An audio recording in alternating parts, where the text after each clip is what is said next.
Hi friends, இன்னைக்கு நம்ம chicken gravy எப்படி பண்றதுன்னு தான் பார்க்க போறோம்.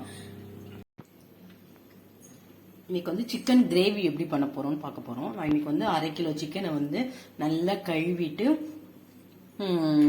இஞ்சி பூண்டு பேஸ்ட், காஷ்மீர் சில்லி பவுடரு, கொஞ்சம் தயிர், உப்பு போட்டு நல்லா ஒரு 1/2 hour ஊற வச்சிருக்கேன். இதை எப்படி செய்யறதுன்னு பார்க்கலாம் வாங்க. குக்கர் அடுப்பில் வச்சு பற்ற வச்சிடலாம். குக்கர் காஞ்சிடுச்சு. நான் நல்லெண்ணெய் தான் ஊற்றிக்கிறேன். ஒரு 3 டேபிள் ஸ்பூன் நல்லெண்ணெய் ஊற்றிக்கோங்க. எண்ணெய் காஞ்சிடுச்சு. 2 ஏலக்காய், கொஞ்சம் பட்டை, சோம்பு, லவங்கம், கடல் பாசி இது எடுத்திருக்கேன். இதை முதல் போட்டுடலாம் எண்ணெயில். எல்லாமே நல்லா வெடிச்சிடுச்சு. 2 பெரிய வெங்காயம் நறுக்கி வச்சிருக்கேன். அதை ஆட் பண்ணிக்கலாம். ஒரு கொத்து கருவேப்பிலை போட்டு நல்லா மிக்ஸ் பண்ணிடலாம். வெங்காயம் நல்லா வதங்கணும். பாருங்க, வெங்காயம் இந்த அளவுக்கு வதங்கினா போதும். இப்போ நம்ம ஏற்கனவே சிக்கனில் வேற ஒரு 1/2 டேபிள் ஸ்பூன் இஞ்சி பூண்டு போட்டிருக்கோம். அதனால இங்கே ஒரு 1/2 டேபிள் ஸ்பூன் இஞ்சி பூண்டு போட்டுக்கலாம். போட்டுட்டு நல்லா மிக்ஸ் பண்ணிடுங்க. இஞ்சி பூண்டோட பஞ்ச வாசனை போகிற வரைக்கும் நல்லா வதக்கிடலாம். இஞ்சி பூண்டை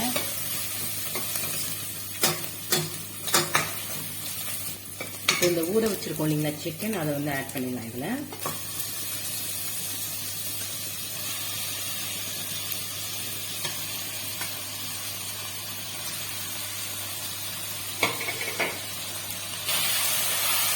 நல்லா கலந்து விட்டுடலாம்.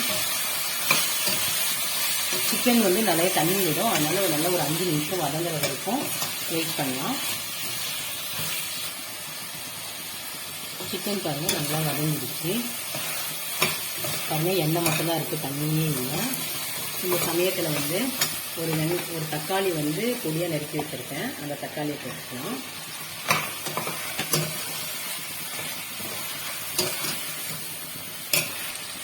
இப்போ ஏற்கனவே நம்ம சிக்கனில் ஊற வைக்கும் போது உப்பு போட்டிருக்கோம். இப்போ கொஞ்சமாக உப்பு போட்டுக்கலாம். போட்டுட்டு நல்லா ஒரு மிக்ஸ் பண்ணிடலாம். ஒரு 2 நிமிஷம் நல்லா வதங்கட்டும். தக்காளி எல்லாமே நல்லா வதங்கிடுச்சு. இப்போ இதை பாருங்க, 2 சின்ன பத்தை தேங்காவும் அதோட கொஞ்சம் முந்திரி, கொஞ்சோண்டு சோம்பு போட்டு அரைச்சி வச்சிருக்கேன். அதை இப்போ இதில் ஊற்றிடலாம். நம்ம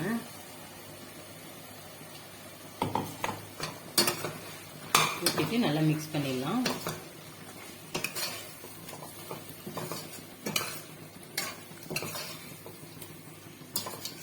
இப்போ காரம் உங்களுக்கு எவ்வளோ வேணுமோ அவ்வளோ நம்ம போட்டுக்கலாம். இப்போ காரம் போட்டுடலாம். இதுக்கு இப்போ மிளகாய் தூள் போட்டுக்கலாம். குழம்பு மிளகாய் தூள் தான் நான் போட்டிருக்கேன். உங்களுக்கு காரம் எப்படி வேணுமோ அவ்வளோ மிளகாய் தூள் இது பண்ணிக்கோங்க. ஏற்கனவே நம்ம ஊற வைக்கும் போது மிளகாய் தூள் போட்டிருக்கோம். அதனால வேணுன்ற அளவு போட்டுக்கோங்க. இப்போ இந்த மிக்சி ஜாரில் நம்ம தேங்காய் அரைச்சோம் இல்லைங்களா, அதுலேயே கொஞ்சமாக தண்ணி பிடிச்சி இதில் ஊற்றிடலாம். ஒரு 1/2 டம்ளர் இருக்கும். இங்கே பாருங்க, அந்த தண்ணியை நான் ஊற்றிடுறேன். ஊற்றிட்டு நல்லா மிக்ஸ் பண்ணிவிடுங்க. உப்பு காரம் எல்லாம் செக் பண்ணிக்கோங்க இந்த சமயத்தில். இப்போ நம்ம குக்கரை மூடிடலாம். பாருங்க, நல்லா கொதிச்சிடுச்சு. இப்போ குக்கரை மூடிடலாம்.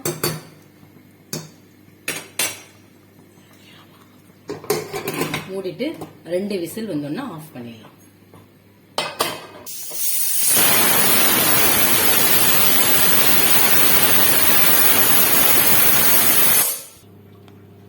விசில் இறங்கிடுச்சு. குக்கர் திறந்து பார்க்கலாம்.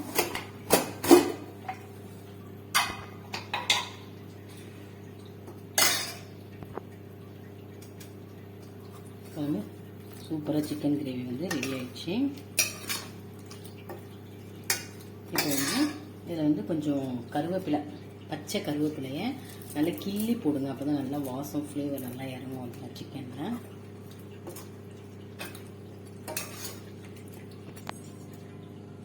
ஒரு 1/2 டேபிள் ஸ்பூன் பெப்பர் போட்டுக்கலாம். போட்டுட்டு மிக்ஸ் பண்ணிவிட்டு சாப்பிடலாம். இது சாதத்துக்கு நல்லாயிருக்கும். சப்பாத்தி, இட்லி, தோசை எல்லாத்துக்குமே இது நல்லாயிருக்கும் இந்த கிரேவி. இந்த வீடியோ உங்களுக்கு யூஸ்ஃபுல்லாக இருக்கும்னு நம்புகிறேன். அடுத்த வீடியோவில் சந்திப்போம். Tata, bye bye, see you.